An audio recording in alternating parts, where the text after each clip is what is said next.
Good morning, everybody. So I'm going to talk about some DSL we have slowly built in Bordeaux with Simon Archipov, who is my student. So this is, as I will explain, a domain-specific language that is supposed to be based on a mathematical understanding of the thing we want to program. As you will see, the object we are playing with have hopefully a lot of mathematical property. This work is dedicated to the memory of Paul Hudak because our proposal, somehow implemented in Haskell, is combining ideas from both functional reactive programming and polymorphic temporal media, three things where Paul Hudak was very active in. Also, 3 years ago, I was having some idea of mathematical model that could be used to model music, and I had the feeling that this could be used in functional programming. I submitted a paper to Farm. It was eventually accepted. I got 21 pages of feedback from the referees. That was very great. And so I made this presentation, Boston. Since then, I'm a bit addicted to ICFP because I eventually attend all ICFP workshop. And that was my first ICFP, I hardly knowing functional programming, in fact. And 2 months later, I got a mail from Paul telling me, "Hey, David, I have an implementation of your mathematical object. What do you think about it?" Well, that guy was a dangerous guy because my first answer was, okay, I need to learn Haskell to understand your implementation. So I learned Haskell. I eventually realized that he was getting the point. The best way to go from a mathematical model to its implementation was probably using a functional language like Haskell, or it could have been Camel as well. And okay, I'm still not an expert in Haskell programming, but fortunately Simon, the PhD student, taught me a lot of things, and you'll see the result. So there was this invited talk. I don't remember the name of the guy, but I really like the idea that doing some research, we're living in a world. So here the world is a world where every computed object is rendered in time. And in this world, if we want to make a programming language, then the programming language construct should derive from the mathematical properties of these objects that are rendered in time, and not the opposite. Sometimes I have colleagues or people that are here and there that are showing me a programming language or some approach. And my immediate question is, okay, what are the mathematical properties? And, well, often the answer is none. What can you do with that? This is, I think, quite an obvious point of view for people in functional programming language. But for other languages, I'm not sure. Languages community.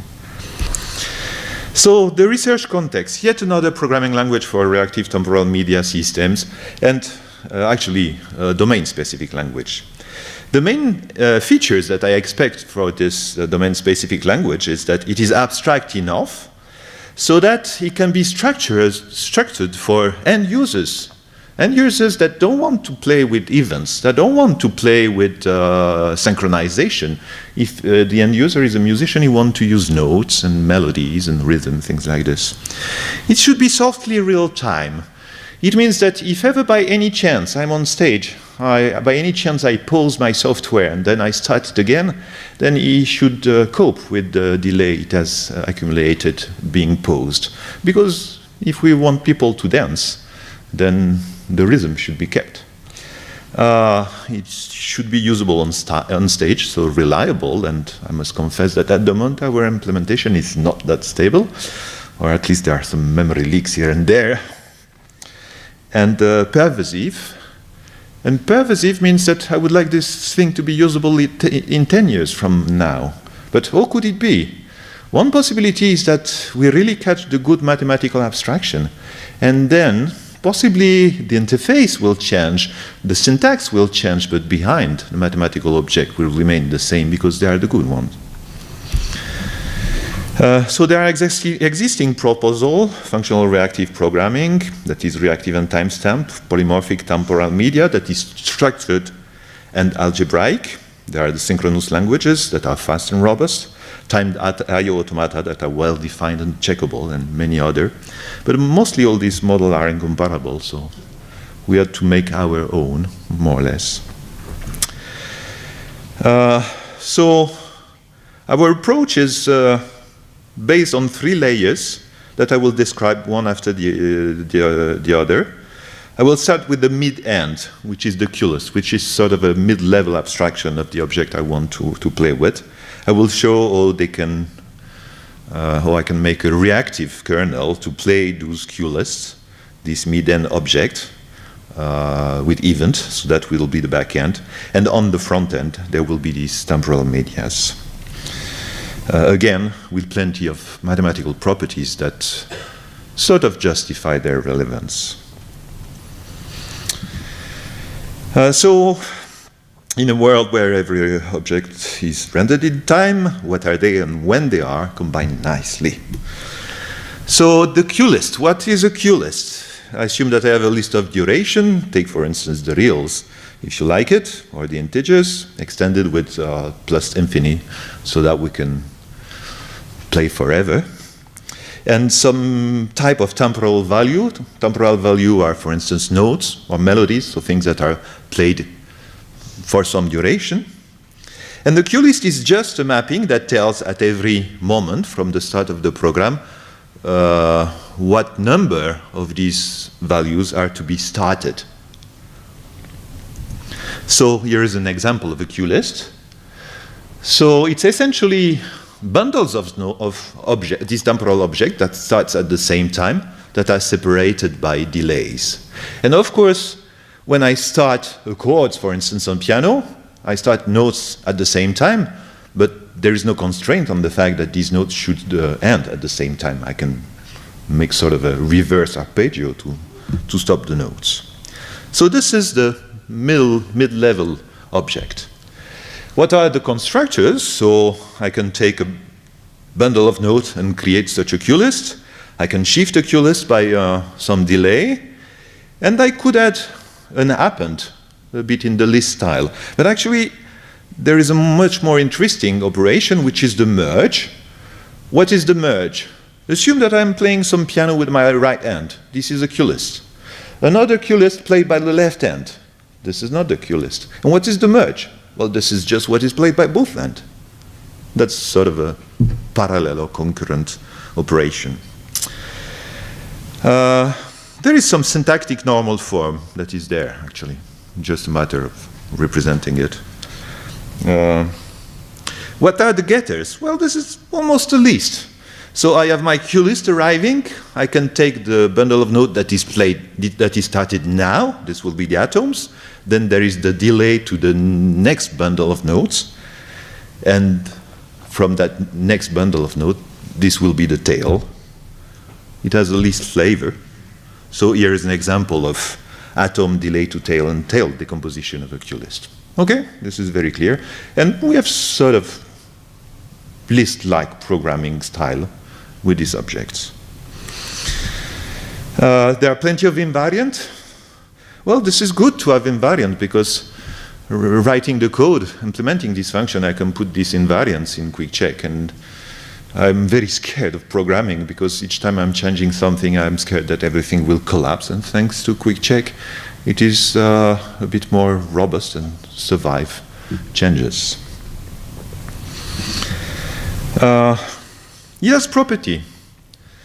Actually, categorical properties. So one should be in the category of types with a function between these types. I will study the property. Okay, there is sort of an implicit assumption that all these types, all elements of a given type has a duration. So I must restrict to morphism or type transformation that are preserving duration. And what is the duration of a QList? Well, that's infinite. So, of course, I have this very basic functor property. I have an F map that can change things node by node, things in a QList. This is very classical usage. For instance, that was our first experiment. I played a piano, and I can transpose every note played by my hand and merge the result. And so this is sort of an harmonizer, thanks to this F map. It is also an applicative functor. I'm not sure how it can be used, because the more time passes, the more you accumulate effect on the things you are playing. This is, at the end, you have just a mess if you put too many things. It is also a monad. This is quite an unusual type of monad, because the bind operator, so first the join. What is the join? I have a bunch of musicians that are playing, starting, stopping, moving out, and coming back, and other ones coming. And so this make a Q list of Q list. And the join operator, which is the way to create a monad, just amount to combine all this, the music played by all these musicians, into a single piece. That's just the join. So it's sort of a recursive merge of a Q list of Q list. And the associated bind is essentially a substitution, which leads to a flavor of conception by refinement. I will give an example. Yes? So the Q list has some information about when the events occur inside? Yes. So when you join, do you always output a sorted list? Yes, so the join is really this. Things are happening at some point in time, and I join them, keeping this point in time. So I don't change the timestamp of all the notes that are played or objects. So this is why it's not a common or classical view of bind or monad, because generally you won't think about monad as sequential composition. This is not sequential composition. This is really sort of a vertical monad that just replaces every single object of type A by some music, for instance. There is also a product. What is the product? The merge is almost a product. I have my two hands playing and I mix them. So in the mix, in the merge of my two hands playing, I still have the content of my two hands. So this is almost sort of a product. But if I want to project back on my left hand and right hand, there is no way, because I no longer know where they come from. So how can I make a product out of this? Well, type will help. My left hand will be of type A. My right hand will be of type B. I made the disjoint sum of these two types, Q list of that type. That's a product. A product in the sense, in the categorical sense, but this just means that I have type A, type B, and I can build pairs. This would be the classical things of type A and Bs. So there is a need of some property. How can it be used? So there is category theory tells us that if it's a product, then there is a way to factorize function through the product. So I received a Q list of type C. Then I can copy them on two functions, F and G. This is the drawing that produce a Q list of type A and B, and then I can merge, keeping the origin of type there. So the product allows sort of flow programming style, because I can combine signals and decombine them, and with a slightly asynchronous flavor, because objects are coming when they are coming. Okay? The funny thing is that the same type is also behaves like a sum. Indeed, that's truly in a Q list of type of objects of type A plus B. Objects are either of type A or of type B, so this is a sum. Actually, this is not a sum in the strict sense. It's only a weak sum.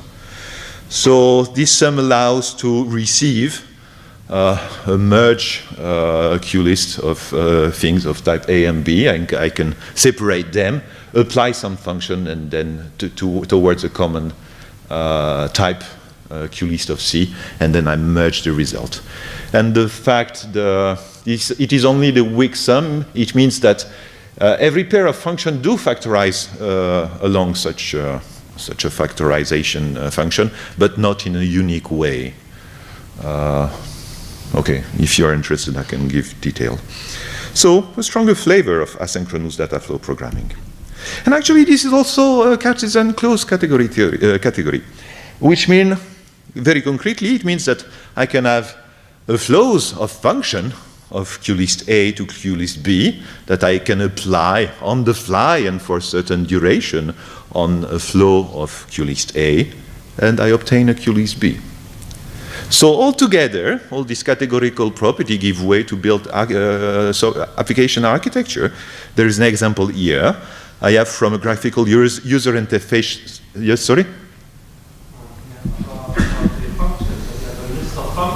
If you have an event of a function instance and you apply it to a value, then at what time will the output? So I have functions that applies to streams of values, QList.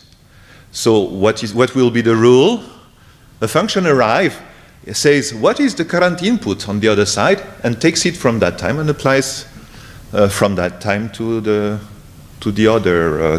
second argument, the QList of argument. So this a stream of functions of a QList really acts as streams of effect on the input QList. An example of this is the following. I have a graphical user interface where I can press buttons. With the bind operator, I transform these buttons into functions, effect, depending on which button I press. I have a piano that comes in MIDI, and depending on the buttons I press, I apply functions on the piano input, creating a piano output.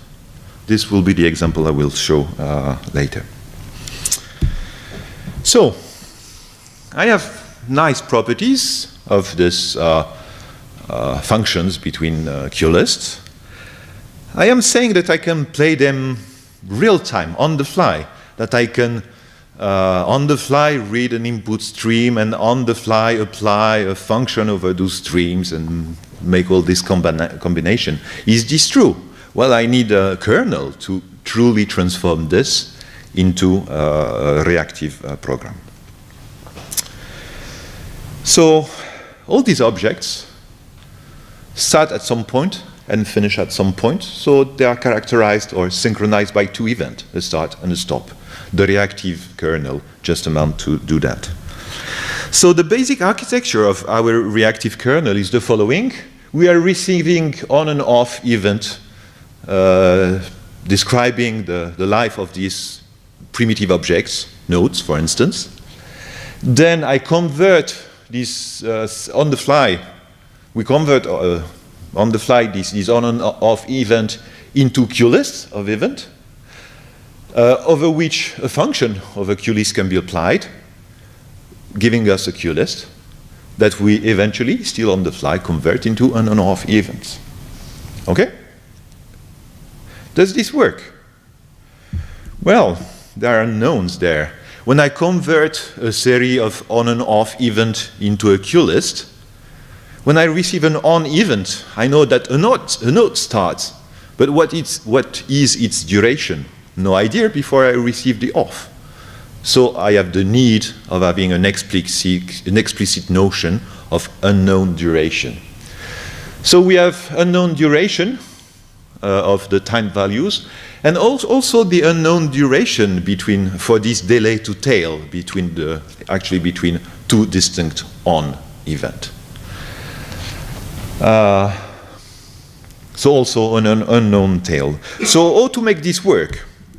Well, it means that in our function we're applying on QList, some computation cannot be done because we don't know on what are the values they are supposed to be defined on and to compute.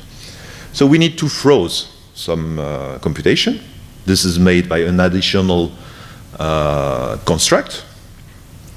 So a QList, a reactive QList, is defined by this constructor I show, plus this frozen product. And it's a function I cannot update. Over an argument I can update. But I want this argument to be of essentially arbitrary type. So I defined a class updatable that is closed under product and string and streams and whatever construction that allows to generate from input nodes and input durations and delay to tail, etc. All these updatable things. So this works. This works. Each time I'm receiving new information from the input, then I make an update of the function applied to a partially known input, and this gives me more information on the output. And if we think about it, this really corresponds to what is usually used in abstract domain theory to give semantics to functional programs. The more you know the argument, the more you know the result. And this is actually the underlying semantic model. I should be slightly a bit faster if I want to show you an example. So that was the mid-level and the low-level. The mid-level, these are the QList, and the low-level, these are the events. And the reactive kernel allows to lift events to QList, apply a function, and pull it down at the output towards event. Now, what would be the front end to program this? Musicians don't want to play with event, and shift and merge, this is probably not the vocabulary musicians want to play with. So the idea is that we need objects that we will synchronize with. So a basic object is a temporal value that will be a very basic QList, but we do distinguish synchronization mark, the input, which is the input arrow, and the output synchronization mark, which is the output arrow.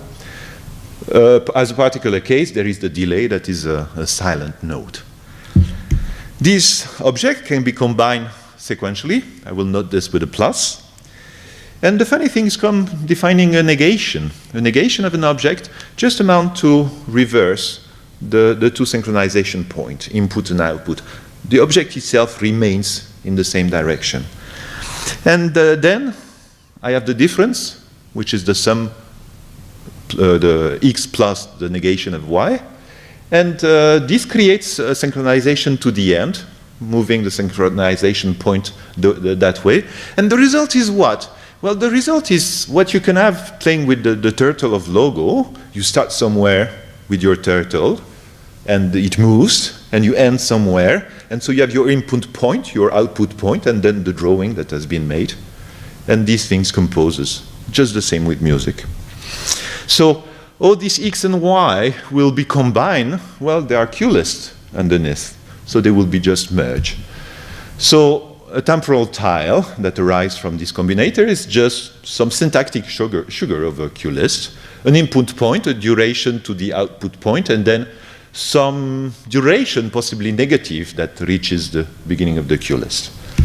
The plus of two tile is simply done like this. It's a matter of knowing where, the underlying QLists synchronize one with the other, and then we merge them.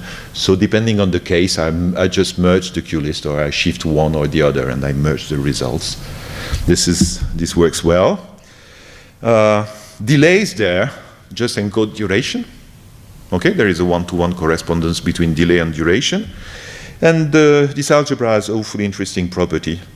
It's actually an inverse monoid. I won't give detail about this because I'm slightly running out of time.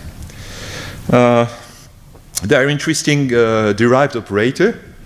If I take x minus x, then this just amount. Merging the QList, if I merge twice the same QList, this is just the same QList because the same nodes are arriving at the same time. So there is some idempotency rule. So x minus x, this is this thing. And this means that I just catch my object from the beginning. It can be then inserted somewhere in some melody or the co-reset. I allow myself to stretch tile by some factor. By the way, this will allow to define the following program. Take the input of the piano and play twice faster. Well, it won't work because the piano will need time to arrive, so it cannot be played twice faster in our ear. And and then there is a trick to make a product with this, and even an inverse. And this is again an inverse monoid commutative, which is related with the other one. So this is sort of a inverse summiring. Actually, it's even not a summiring. Algebraists are a bit puzzled by this construct, and they may study it a bit more. And this gives us an instance of num and frac, which is very comfortable because I hate weird operators. Here I use plus, minus, multiply, divide, integers. These integers are mapped to delay. This is very fine. And, well, all categorical properties leave to there, and we have a calculus. So, as a conclusion, we have this model of tiles that induce a program that can be used to program systems that are timed and on the fly. To be used, really, we can then specialize some user interface depending on who we feel like playing with: kids, musicians, technicians, C programmer, I don't know what. Anyway, so what is done? Well, no need to say it again. What remains to be done? We need to have a better runtime with this automatic freeze and unfreeze, which is sort of a matter of scheduling. We need to understand a bit more temporal causality. Playing at the output twice faster the input, this is impossible. This is not causal. So actually, each time we try to play a function that is not causal, the program breaks with a runtime error. We also need to check what is the memory needs. For instance, if we take the input of a piano and we play it twice slower, this works. This is causal. But clearly, it will require an unbounded memory, because we need to record all the piano that is played, and more experiment and many more questions. So, again, I start from this world where objects are rendered in time. We can just observe this mathematical world and extract out of it a DSL. And also we can realize that there are many observations that have been made by other observers, and someone like Neil, for instance, who was making an invited talk 2 days ago at ML workshop, gave me hopefully a lot of interesting ideas to do things much better. Okay, that's it. Just a little demo. So it's with a pianist.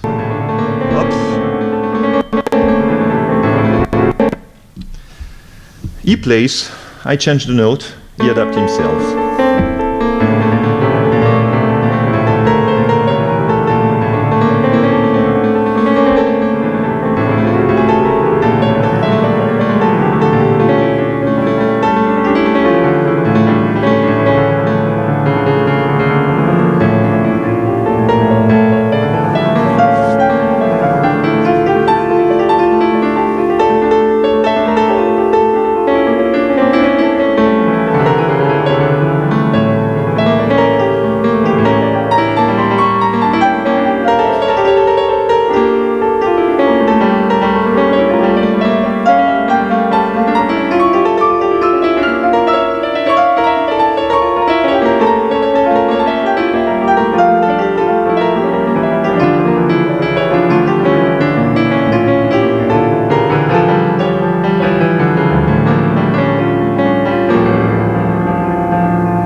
So this is a pure example of machine learning hookup.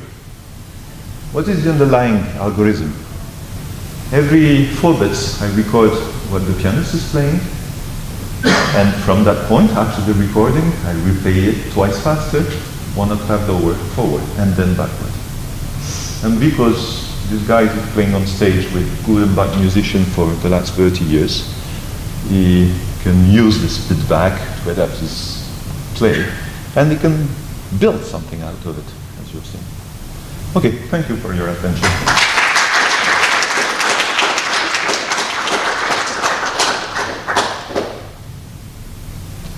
Yes?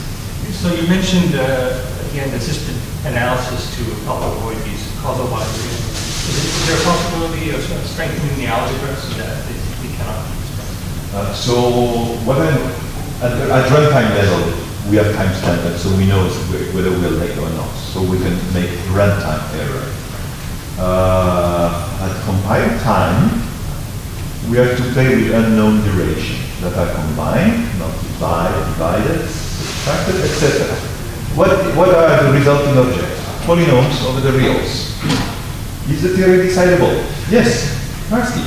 So we should have a decidable type system provided it's more or less finite, nicely recursive, or reduced. So probably the model system of Neon will be adapted to this. Cost a bit more because of nasty theory. Probably not full power, but yes, it should be done. Actually, I sent the paper of Neil to Simon, my PhD students and co-author, and he told me, yes, I want to do that. And I said, well, didn't do it, but in the time case, good luck. Good nice. Yes, more. So you said that causality when you process streams is a problem. So one typical thing that should be done is that you take a stream function on a stream processor and you can custom this style running the power.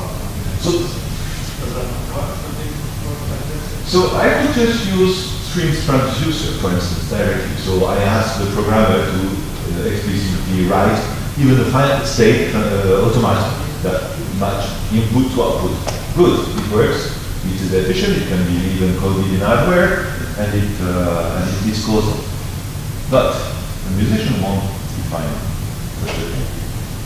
The causality problem comes from the fact that I am providing a high abstract level language that can describe things like play twice faster, play twice lower. In the first case, there is a causality problem. In the second case, there is a memory problem.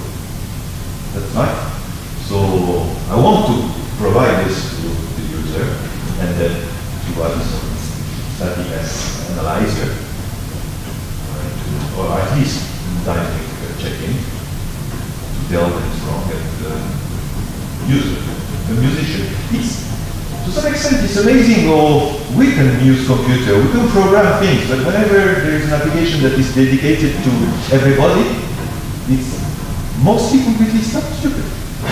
It's completely controlled. What you can do is bound to a given software, some non-speak, some functionalities. If you want additional functionalities, you have to pay. So this freedom that we have programmed to do very interesting thing, we should give it to musicians, to painters. And how to do that? To realize that our language at the moment, or our programming language at the moment, doesn't fit anything. Which is anyway direction programming language I'm hoping. Many of us here would not be happy assembly programmer, or we're perfectly happy assembly programmer who cannot program. Yeah. So do I answer to your question? I'm not sure. I think you might be able to restrict your language so that you can compile to a state automaton. For example, I see the memory problem, but if you can't break causality, it's not a restriction of the programming language. When to take that Yes, yes, offline, yes, yes, I'm yes, afraid, because we're running way late. Okay, the question won't be. So we're trying to be here then, so officially, the next talk's going to be 15 seconds, but... Oh, I was so late. we'll just start at 10:40, all my fault, by the way. But so we'll start at 10:40, so it should be time enough to grab your